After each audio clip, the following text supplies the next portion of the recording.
দর্শক, আপনার প্রতিবেদনে বিস্তারিত জানছিলেন সহকর্মীদের মাধ্যমে। এই মুহূর্তে সবশেষ তথ্যটি জেনে নিব। নওগাঁ এবং ভোলার খবর জানাতে হারুন রশিদ চৌধুরী এবং এইচ এম জাকির আমার সঙ্গে যুক্ত হয়েছেন। হারুন রশিদ চৌধুরী, একটু জানাবেন নওগাঁর সার্বিক পরিস্থিতিটি কেমন? RICL TMX, যুগের পর যুগ স্থাপনা থাকে মজবুত।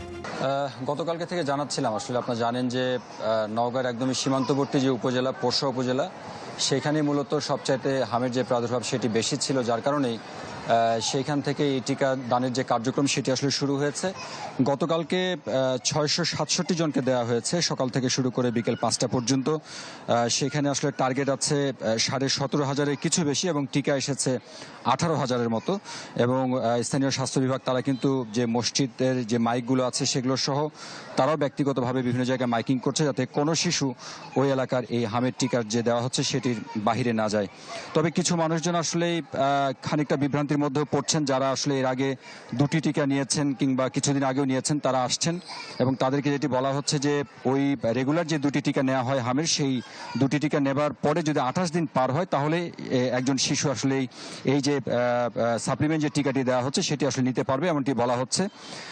পাশাপাশি পুরো জেলাতে এখন পর্যন্ত 142 জনকে সাসপেক্টেড করা হয়েছে, অর্থাৎ তাদের মধ্যে হামের যে লক্ষণ সেটি আছে, স্বাস্থ্য বিভাগ সেটি জানাচ্ছে। এবং 10 থেকে 11 জন বাচ্চা যারা আসলে একদম পুরোপুরি হামে আক্রান্ত, তাদের কিন্তু চিকিৎসা সেবা দেওয়া হচ্ছে। বিশেষ করে নওগাঁ যে জেনারেল হাসপাতাল, সেখানে কিন্তু প্রতিদিনই বলা যায় প্রায় 50 জনের মতো করে শিশু আসছে বিভিন্ন রকম লক্ষণ নিয়ে। জ্বর আছে, তাদের মধ্যে সর্দি, কাশি, ডায়রিয়া, এবং তাদেরকে এই চিকিৎসা সেবা দিতে বেশ খানিকটা হিমশিম পরিস্থিতির মধ্যেই কিন্তু পড়ে হচ্ছে স্বাস্থ্য বিভাগকে। এবং তারা জানিয়েছে যে শুধু পোরশা নয়, পাশাপাশি নওগাঁ সদর, নিয়ামতপুর এবং আত্রাই, এই 3টি উপজেলাতেও হামের প্রকোপ বেশ খানিকটা বেশি। এবং সেই দিক বিবেচনায় এরপরে কিন্তু এই 3 উপজেলাতে আসলে অগ্রাধিকারের ভিত্তিতে যে টিকাদান যে কার্যক্রম আছে সেটি কিন্তু পরিচালনা করা হবে বলেই এখানকার স্বাস্থ্য বিভাগ তারা আসলে জানাচ্ছে। মোটামুটি এরকমটাই ছিল, যেহেতু শিশু যারা আসছে তাদের চাপ আসলে প্রচণ্ড বেশি, যার কারণে সকলের যে সংকুলান বেডে হচ্ছে তা না। আপনি দেখতে পাচ্ছেন যে মেঝেতে একদম গাদাগাদি করে সব শিশুদেরকে আসলে এক জায়গায় রাখা হচ্ছে, যেটি বেশ খানিকটা ঝুঁকিপূর্ণ বলে আমাদের কাছে মনে হচ্ছে আর কি। সবশেষ এই ছিল। জি, ধন্যবাদ আপনাকে হারুন রশিদ চৌধুরী। এইচ এম জাকির, একটু জানাবেন ভোলার পরিস্থিতিটি।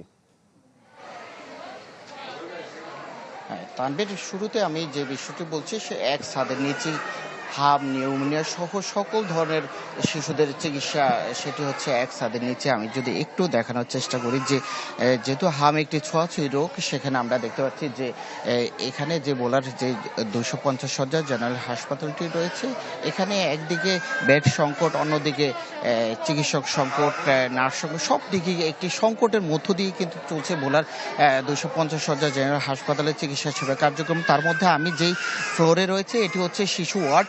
এখানে 60 বেডের বিপরীতে ভর্তি রয়েছে 250 শিশুর বেশি ভর্তি রয়েছে। এরপর প্রতিদিন আসছে যাচ্ছে। আর এ পর্যন্ত হামের রোগীর সংখ্যা দেখা দিয়েছে 60 জনের মতো। এর মধ্যে অধিকাংশই চিকিৎসা নিয়ে বাড়িতে ফিরে গেলেও বর্তমানে হাসপাতালে ভর্তি রয়েছে 11 জন রোগী। এর বাইরেও কিন্তু নিউমোনিয়া সহ বিভিন্ন জ্বর, সর্দি, কাশি নিয়ে কিন্তু প্রতিনিয়ত শিশু ভর্তি। এখন পর্যন্ত প্রায় 3.5 শতাধিক শিশু এই ওয়ার্ডে ভর্তি রয়েছে। এখানে আমরা দেখতে পাচ্ছি যে এতটাই সংকট রয়েছে বেডের, এমনকি জায়গার সংকট। অথচ এই হসপিটালটি 8 তলা বিশিষ্ট হসপিটাল, অধিকাংশ ফ্লোরগুলো খালি রেখে তারা লোকবল সংকটের কারণে একই ফ্লোরে তারা সব শিশু রোগীদেরকে দিয়ে রাখছে। এতে করে আমরা দেখছি অন্যদিকে যে চিকিৎসক একজন কনসালটেন্ট দিয়ে তারা চিকিৎসা সেবা দিচ্ছে, তাতে করে অধিকাংশ শিশুরাই চিকিৎসা সেবা থেকে বঞ্চিত হচ্ছে।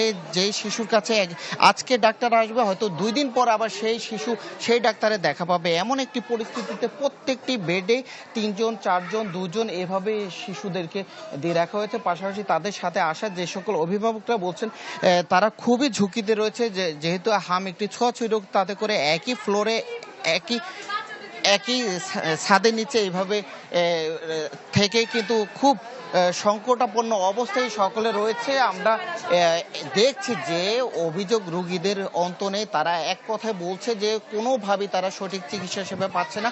হসপিটালটিতে শুধু আসে আর ডক্টররা প্রাইভেট ক্লিনিকগুলোতে রেফার করে দিচ্ছে। এমনটি কিন্তু এই হসপিটালের চিকিৎসা সেবা কার্যক্রম চলছে, তাতে করে সকলেই এক কথায় হামের রোগ থেকে ঝুঁকির মধ্যে আছে।